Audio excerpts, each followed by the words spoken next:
Hello everyone, আজ আমরা এখন বসে আছি প্লেনে। আমাদের আজকের গন্তব্য মাইসোর, উটি সহ আরো কয়েকটা জায়গা। আমাদের এই প্লেন জার্নিটা মোটামুটি 3 ঘন্টার। 3 ঘন্টা পরে আমরা ব্যাঙ্গালোর এয়ারপোর্টে পৌঁছে যাব।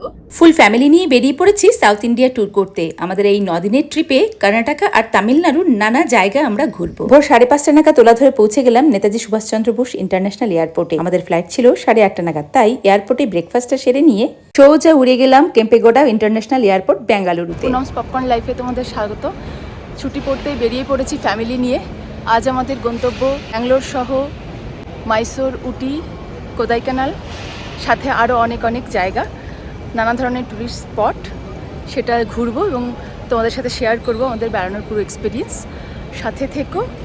আর এখন আমরা রয়েছি ব্যাঙ্গালোর এয়ারপোর্টে। আমাদের সব লাগেজ আমরা হাতে পেয়ে গেছি, বাইরে গাড়ি ওয়েট করছে। যাচ্ছি এখন মাইসোর। আমাদের বুকিং করা গাড়িটা ওয়েট করছিল P4 পার্কিং এরিয়ায়, যেটা ছিল এয়ারপোর্ট থেকে বেশ খানিকটা দূরে। সামনেই দাঁড়িয়েছিল ফ্রি বাস সার্ভিস। পৌঁছে গেলাম পিক আপ এরিয়ায়। ছুটে চললো আমাদের গাড়ি মাইসোরের দিকে। সকাল গড়িয়ে যেহেতু দুপুর হয়ে গেছে, তাই রোড সাইড রেস্টুরেন্ট ঢুকে পড়লাম লাঞ্চ করার জন্য। ঢুকেই থালি অর্ডার করলাম। দক্ষিণ ভারতে আমাদের 9 দিনের ট্রিপে আমরা দুপুরের লাঞ্চে এখানকার লোকাল খাবার খাবোই ভেবে রেখেছি। 250 টাকায় ভাত, লুচি, সাম্বার, রসম, কার্ড রাইস সহ আরো 13 রকমের আইটেম ছিল এই থালিতে। প্রায় এখন 4টে বাজে, মাইসোরে পৌঁছলাম। মাইসোরে পৌঁছে প্রথমেই আমরা মাইসোর প্যালেসে চলে এসেছি। হোটেলে এখনও আমরা চেক ইন করিনি, কারণ এটা মোটামুটি 5:30টার মধ্যে বন্ধ হয়ে যায়। সেই জন্য আগে প্যালেসটা আমরা ঘুরবো, দেখবো, তারপর আমরা আমাদের হোটেলে চেক ইন করবো। চলো আমার সাথে তোমরাও একটুখানি মাইসোর প্যালেস ঘুরে নেবে। প্যালেসে ঢোকার এন্ট্রি ফি ছিল অ্যাডাল্টের জন্য পার হেড 150 টাকা, আর 18 বছরের নিচে বাচ্চাদের জন্য 70 টাকা পার হেড। প্যালেসে জুতো পরে ঢোকা একদম অ্যালাউ নয়, সামনেই ফ্রিতে জুতো রাখার ব্যবস্থা ছিল।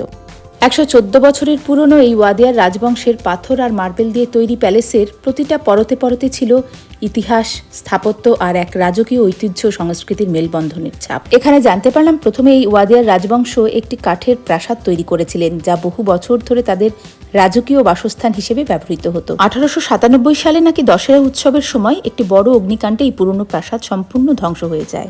প্রায় 15 বছরের পরিশ্রমে পরবর্তীতে এই সুন্দর আকর্ষণীয় প্রাসাদটি তৈরি হয়।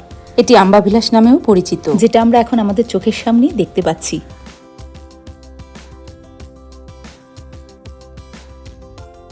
প্যালেসের ভেতরে চলতে চলতে এলিগেন্ট গেটের দুপাশে দুটি বিশাল হাতির মাথা মাউন্ট করা দেখতে পেলাম। রাজাদের শিকার করা এই জ্যান্ত হাতির মাথাগুলো ট্যাক্সিডার্মি করে এখানে রাখা রয়েছে। ইন্দো সারাসেনিক অর্থাৎ হিন্দু, মুঘল, রাজপুত এবং ইউরোপীয় গোথিক শৈলীর সংমিশ্রণে তৈরি এই আম্বাবিলাস প্রাসাদটির প্রতিটা পরতে পরতে ছিল চোখ জোড়ানো সৌন্দর্যের পরিচয়।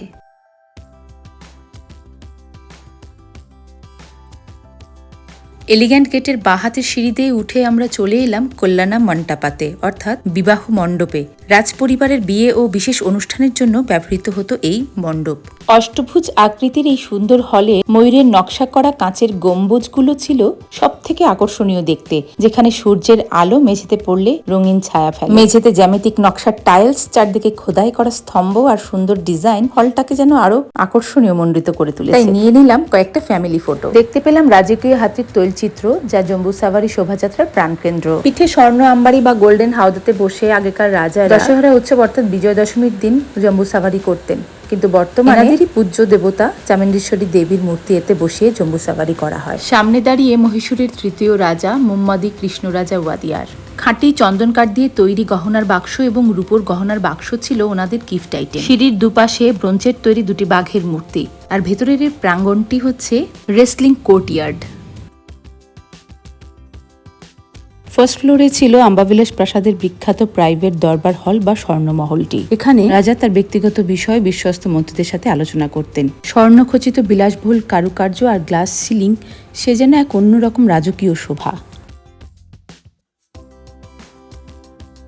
সিঁড়ি দিয়ে উঠে এসে দেখতে পেলাম রাজার পাবলিক দরবার হল। মহারাজা এই দরবার হল থেকেই জনগণের সামনে উপস্থিত হতেন, বড় অনুষ্ঠান পরিচালনা করতেন। চমৎকার নীল রঙের খিলান আর গোলাপি রঙের গ্রানাইট স্তম্ভ দেখে যেন চোখ জুড়িয়ে যায়।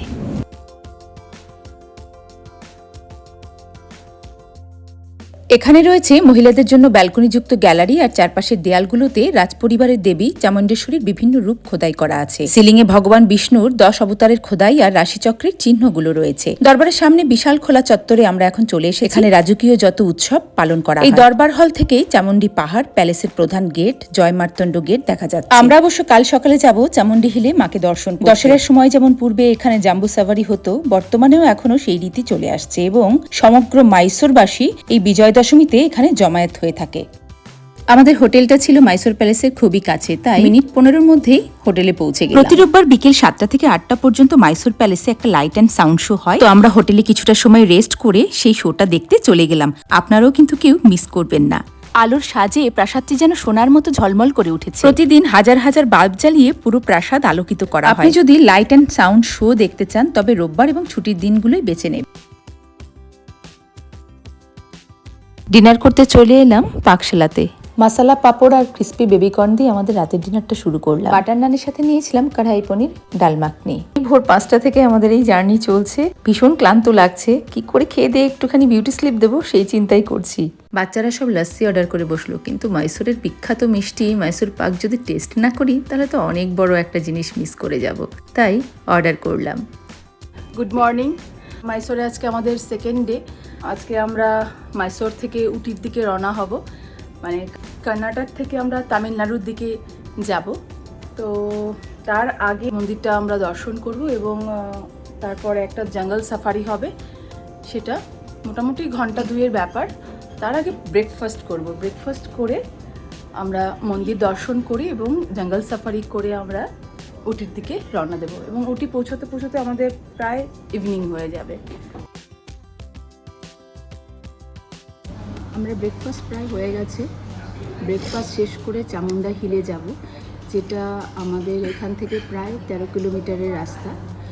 আর এই জায়গাটা খুবই পবিত্র, কারণ এখানে নাকি সতী দেবীর চুল পড়েছিল এবং সেই জন্য এই জায়গাটা নাকি খুব জাগ্রত হিসেবে ধরা হয়।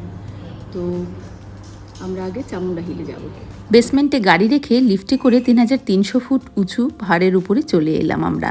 পায়ে হেঁটে 1000 সিঁড়ি বেয়ে উঠতে হয়। একটু আগেতেই দেখতে পেলাম 7তলা বিশিষ্ট রাজগোপুরম অর্থাৎ প্রবেশদ্বারের টাওয়ার, যার মাথার উপরে রয়েছে 7টা সোনার কলস।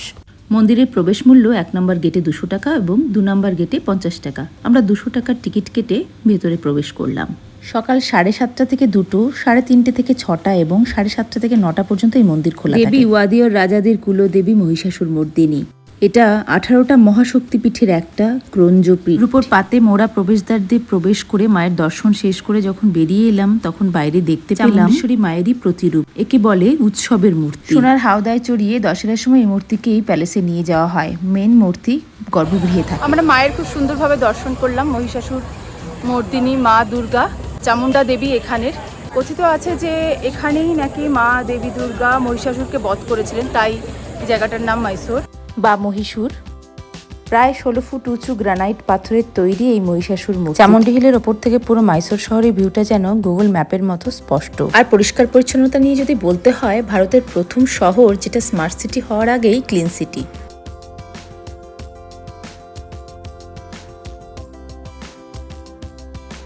মাইসোর বন্দিপুর মধুমালাই।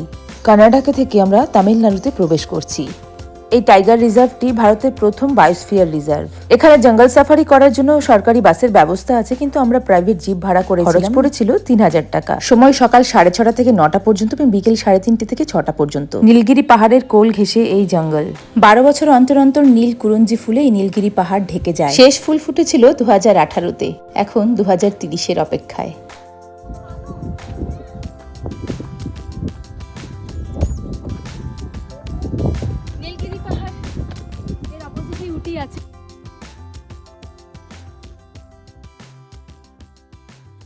এই জঙ্গলে নাকি বাঘ থেকে প্রজাপতি সবই আছে, তবে চোখে পড়লো প্রচুর ময়ূর আর চিতল এবং সাম্বার হরিণ। এই জঙ্গলে থাকে অস্কার জেতা হাতি, কিন্তু তার দেখা পাওয়া ভার। সব থেকে বেশি বাঘের ঘনত্ব এই জঙ্গলে। জঙ্গল সাফারির জন্য মার্চ থেকে মে বেস্ট টাইম। হাইওয়ের ধারে প্রচুর হাতির পুপ পড়েছিল। গাইড বললেন সকাল 6:30টায় এলে অবশ্যই হাতি দেখতে পেতেন। তবে মাইসোর প্যালেস থেকে আজকে জঙ্গল সাফারির এন্ড পর্যন্ত পুরো ব্যাপারটাতেই ছিল ভীষণ এক্সাইটমেন্ট। আমার ভিডিওটা যদি আপনাদের একটু হলেও ভালো লেগে থাকে তাহলে অবশ্যই আমার সাথে থাকুন আর দেখতে থাকুন। আমরা এখন উটির কাছাকাছি চলে এসেছি, এক্সপ্লোর করব আরও অনেক নতুন কিছু।